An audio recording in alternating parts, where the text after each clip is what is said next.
Lord be with you. And with your spirit. A reading from the Holy Gospel according to Luke. Glory to you, Lord. On a Sabbath, Jesus went to dine at the home of one of the leading Pharisees, and the people there were observing him carefully. He told a parable to those who had been invited, noticing how they were choosing the places of honor at the table.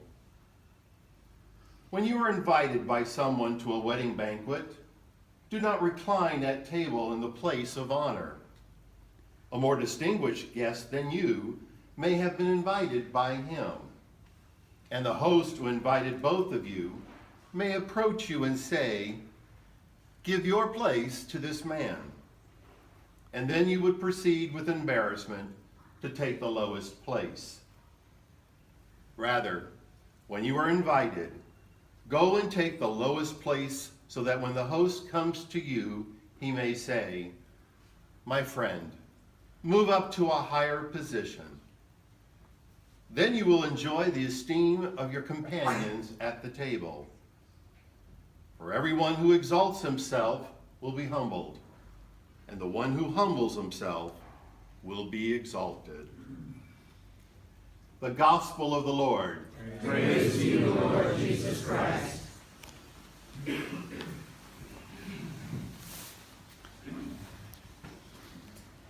Each and every one of us is here by divine call, by divine appointment.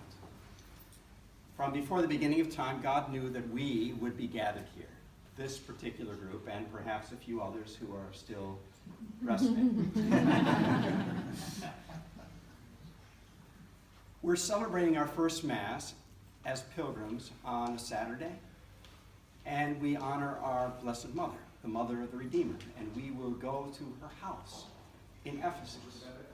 Just a little touch from the Lord as we begin.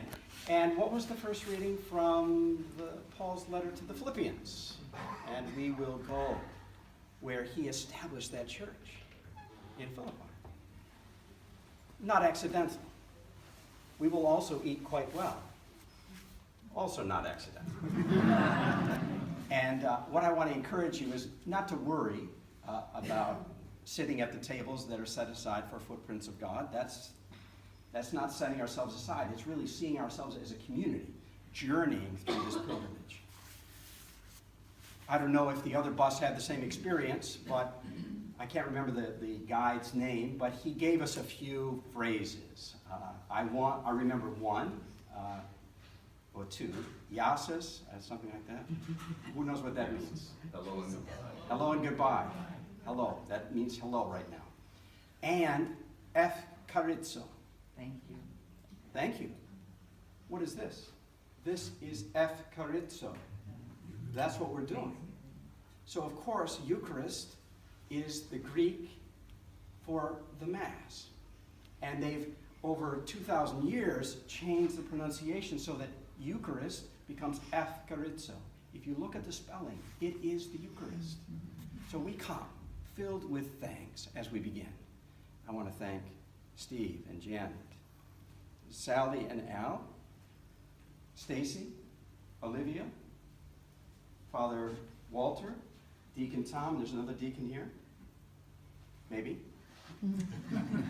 for their efforts, and all of those who have made possible this beginning. Homework for tonight from me. Steve may have some homework as well.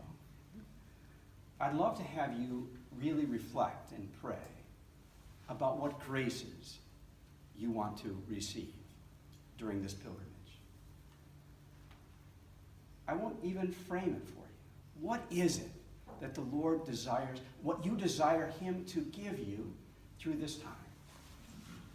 It is a pilgrimage, and as good as the food is going to be and the company, there will be challenges. I don't know if you found that you forgot something. I did. And maybe one of you is going to be able to help me with the adapter for my... But all of these challenges are part of the journey. A pilgrimage is a metaphor for the pilgrimage of this life. And it will be a graced time, a beautiful time of the Lord touching us through these holy places through the mysteries of God's work on earth. Let me just remind you, if you didn't soak it in so short after a long night or day. Brothers and sisters, as long as in every way, whether in pretense or in truth, Christ is being proclaimed, and in that I rejoice. He's in prison when he's writing this. At the beginning of the letter to the Philippians, he says, "My God, who began a good work in you, will complete it in the day of Jesus Christ." This pilgrimage for me, and I suspect for you, is a part of that perfecting of the image of Christ in you. Let's open our hearts with gratitude, thanksgiving, and expectancy about what God will do for us, through us, in us.